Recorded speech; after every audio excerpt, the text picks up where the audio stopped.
Hey everybody, it's B Diz the Rockstar. In this video, we're doing a recap of the Netflix show You and all the reasons why BECK sucks. Like and share the video, comment below, and subscribe to the channel for more content. Let's go. We have a guy named Joe who works at a bookstore and he really likes books. There's this lady that walks in and Joe analyzes her for like 5 seconds and thinks he knows everything about her, which is weird as shit. They have a conversation for a little, and after that, Joe is like, well, you did it. You talked to me for a little bit. Now I have to creep on all your social media and follow you all around the city or wherever, and I already have a million reasons why we should be together. You just don't know them yet. Joe knows her whole schedule of everything she does during the day, going to school, hanging out with her friends, and working on her writing. Also, sleeping with her boyfriend or whatever, Benji, even though she knows he cheats on her. BECK tries to do some stand-up with her writing at a spot. She's nervous, drunk, and her performance is cringe, and even her friends are like, oh my god, this sucks. Joe is at a subway where BECK's drunk ass just happens to show up. She has her face buried in her phone and falls onto the tracks. Joe saves BECK, but barely, because her ass was worried about getting her phone. Oh, and then she throws up all over Joe, like right in his face. Joe rides with BECK to her spot where she seems to have lost her phone and gives her email to keep in touch. Her guy Benji is there and he rushes her to get out of the car. Moving on a bit, after some precise creeper planning, BECK seems to like Joe, but Benji is still around, and BECK is like talking to both of them, and Joe feels like he needs to quote unquote get rid of Benji because he isn't good for her. BECK also sucks because after Joe takes care of Benji, aka killing him, BECK sleeps around with other guys when her and Joe have been talking for a while.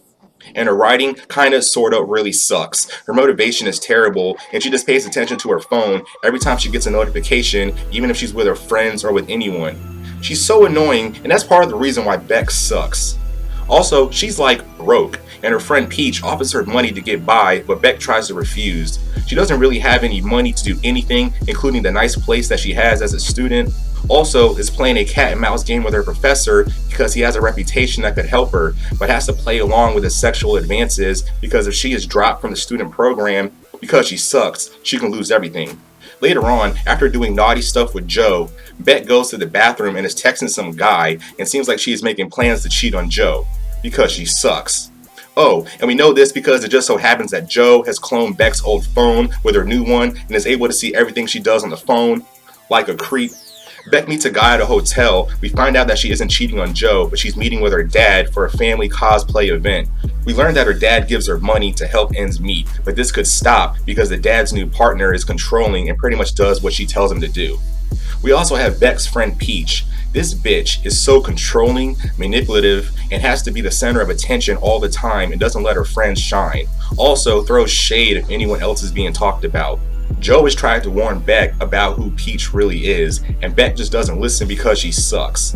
When BECK was having some good momentum with her writing, Peach tried to hook her up with someone who can help her career but was a perv and tries to take advantage of her.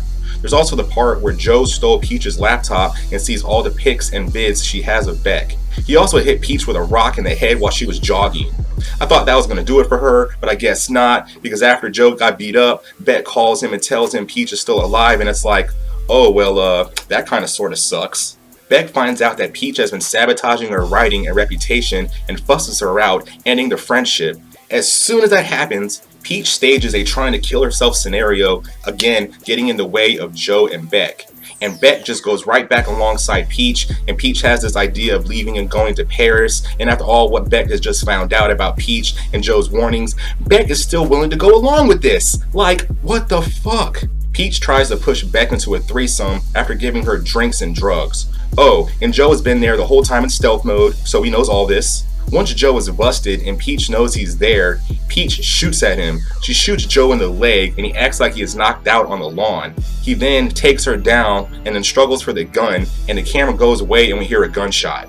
Later in the show, BECK tells Joe that it's over, and Joe ends up in a relationship with Karen and seems happy. BECK finds out about this and just happens to run into Joe and tries to talk to him while Karen is there, which is really awkward. She also starts texting him and just happens to end up where he is. Also meets up on a ferry where she kind of pulls him in, and Joe and her end up doing it. Joe then tells Karen and breaks up with her. Oh, and BECK starts working for Joe at the bookstore, and she sucks as a worker. She is late and puts the books away like she doesn't care at all. We also get the news that she has a therapist and there is a vibe that she could be sleeping with him. Beck sucks like so much already. Oh, and yeah, she is sleeping with the therapist while she's going out with Joe. Beck goes snooping around Joe's crib after he goes out to get them something to eat. She remembers what Paco told her about how Joe told him about stashing stuff in the bathroom ceiling.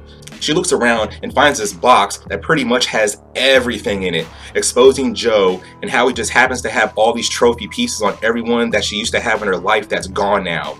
Joe returns and he can tell she found the box. She tries to play it off and leave, but Joe catches her. She wakes up in a holding cell that's soundproof and tries convincing Joe to let her out. Joe shows her what he has, why Benji and Peach were really bad for her.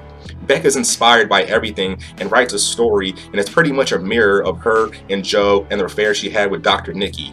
She convinces Joe to open the door, and he does, while Beck stabs him and leaves him in the holding cell. Joe pulls out a spare key and kills Beck. Several months pass, and Beck's book is published about how she sucks and how she is a cheating piece of shit. Also, Joe frames Dr. Nikki for the murder, and that's about it. Oh, and Joe talks to a lady named Candace, which we will talk about later.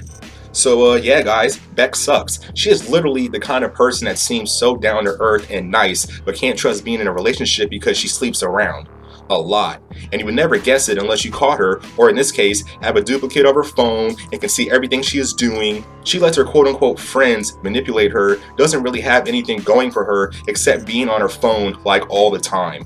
But yeah guys, that's the video. Let me know what you think about you and how much Beck sucks. I think 1 out of 10, she sucks at like a level 10. She earned that shit. I'm thinking of doing a recap of season 2, so be on the lookout. Like and share the video, comment below, and subscribe to the channel for more content. And I will see you guys in the next one. Totally, for sure.